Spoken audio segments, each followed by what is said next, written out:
बिस्मिल्लाहिर्रहमानिर्रहीम। Lecture of general science for 10th class. आज हम पढ़ेंगे सेंट्रल प्रोसेसिंग यूनिट यानी सीपीयू के बारे में और इसके साथ आउटपुट आलात के बारे में। तो सबसे पहले हमें ये पता होना चाहिए कि सीपीयू क्या है। तो सीपीयू को सेंट्रल प्रोसेसिंग यूनिट कहते हैं और ये क्या है, ये कंप्यूटर का ब्रेन है। ठीक है, सेंट्रल प्रोसेसिंग यूनिट सीपीयू जो है वो क्या है, ये कंप्यूटर का ब्रेन है। ठीक है, कंप्यूटर का मरकज़ी हिस्सा है। ये कंप्यूटर से मुंसलिक मुख्तलिफ़ हिस्सों को कंट्रोल करता है और इसमें डिफरेंट यूनिट होते हैं। लाइक इसमें 4 यूनिट्स हैं। कंट्रोल यूनिट है, मेमोरी यूनिट है, अरिथमेटिक एंड लॉजिक यूनिट जो हैं वो शामिल हैं। ठीक है, so control unit, memory unit, arithmetic और लॉजिक यूनिट जो हैं वो इसमें शामिल होते हैं। सबसे पहले हम देखेंगे कि कंट्रोल यूनिट क्या है। तो जिस तरह से सेंट्रल प्रोसेसिंग यूनिट यानी सीपीयू जो है वो कंप्यूटर का मरकज़ी हिस्सा है, इसी तरह जो कंट्रोल यूनिट है वो सीपीयू का मरकज़ी हिस्सा है।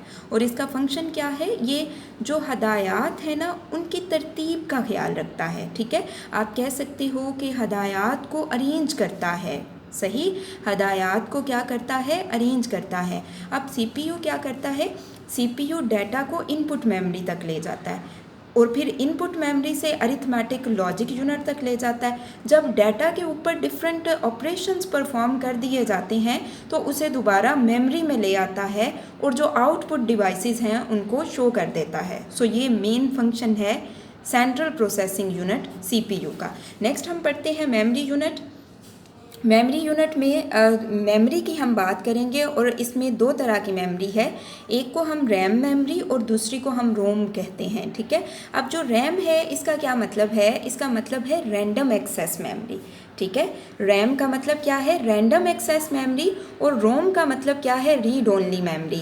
रैम जो है वो रैंडम एक्सेस मेमोरी है और इसमें जो इन्फॉर्मेशन है वो आर्जी तौर पर स्टोर होती हैं, जबकि रोम जो है ये परमानेंट मेमोरी है और इसमें इंफॉर्मेशन मुस्तकिल तौर पर महफूज रहती हैं।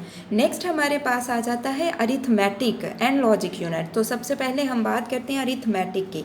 तो अरिथमेटिक के वर्ड से ही शो हो रहा है कि इसमें हम किसी मैथमेटिकल ऑपरेशन की बात करेंगे। तो अरिथमेटिक यूनिट में क्या किया जाता है, जो डाटा है उस पे मैथमेटिकल ऑपरेशन परफॉर्म किया जाता है। फॉर एग्जांपल सम कर लिया जाता है, सब्ट्रैक्ट कर लिया जाता है, मल्टीप्लाई कर लिया जाता है, डिवाइड कर लिया जाता है। तो ये सब के सब ऑपरेशन कहाँ पे होते हैं, ये अरिथमेटिक यूनिट में होते हैं। नेक्स्ट हमारे पास है बेटा लॉजिक यूनिट। अब लॉजिक यूनिट क्या है, लॉजिक यूनिट 2 चीज़ों का कंपैरिजन करता है। 2 चीज़ों का मुआवजना करने के लिए हम लॉजिक यूनिट को यूज़ करते हैं। फॉर एग्ज़ाम्पल जैसे मेरे पास एक ए वैल्यू है, दूसरी बी वैल्यू है और मुझे कंपैरिजन करना है और देन बताना है कि A is greater than B, तो उसके लिए मैं क्या यूज़ करूँगी, उसके लिए लॉजिक यूनिट यूज़ करूँगी। नेक्स्ट ही हमारे पास आ जाते हैं माइक्रो प्रोसेसर। अब माइक्रो प्रोसेसर्स क्या होते हैं, इंटीग्रेटेड सर्किट होते हैं, सिलिकॉन की एक छोटी सी चिप पर मुश्तमिल होते हैं और उस चिप पर हज़ारों इलेक्ट्रिक अज्जा जो हैं वो मौजूद होते हैं। ठीक है, और कंप्यूटर की मसाइल हल करने की जो सलाहियत होती है वो माइक्रो प्रोसेसर में होती है। माइक्रो प्रोसेसर क्या है, एक चिप है जो कि सिलिकॉन की बनी हुई है। ठीक है, और इसके अलावा कंप्यूटर के मसाइल हल करने की तमाम सलाहियत जो है वो माइक्रो प्रोसेसर में होती है। नेक्स्ट हमारे पास आ जाते हैं जी आउटपुट आलात। अब आउटपुट आलात क्या करते हैं, आउटपुट आलात सीपीयू से मालूमात वसूल करते हैं और कंप्यूटर में होने वाले अमल को ज़ाहिर करते हैं। और इसकी एक एग्ज़ाम्पल अगर हम बात करें तो मॉनिटर। ठीक है, मॉनिटर क्या है, मॉनिटर एक आउटपुट डिवाइस है। ठीक है, जिसकी स्क्रीन पर टेलीविज़न की तरह कंप्यूटर का सारा अमल दिखाया जा सकता है। अगर आप प्रिंटर की बात करो तो प्रिंटर जो है वो भी क्या करता है, हदायत को जो हमने दी होती हैं उनको फिर एक प्रिंट फॉर्म में हमें जो है वो प्रोवाइड करता है। तो प्रिंटर भी क्या है, प्रिंटर भी एक आउटपुट जो है वो डिवाइस है। इसी तरह से अगर आप बात करो रोबोट्स की, तो रोबोट्स भी क्या हैं, वो भी हदायत के अकॉर्डिंग जो हैं वो काम करते हैं। तो जो रोबोट्स हैं वो भी आउटपुट आलात हैं। इसी तरह से अगर आप स्पीकर की बात करो जिसने सिग्नल्स को आवाज़ में चेंज करना होता है, तो स्पीकर जो है वो भी आपके पास आउटपुट डिवाइस है। ठीक है। सो ये आपके पास आउटपुट आलात हैं। अब जो क्वेश्चन यहाँ से आपको आएंगे वो आप नोट कर लीजिए।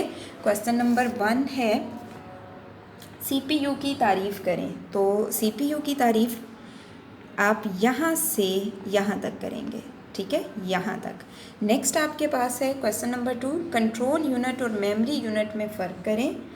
तो इसका आंसर यहाँ से यहाँ तक होगा, ठीक है, यहाँ से यहाँ तक इसका आंसर होगा।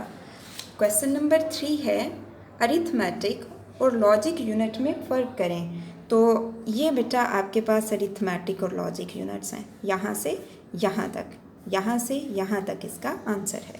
क्वेश्चन नंबर 4 है माइक्रो प्रोसेसर क्या है।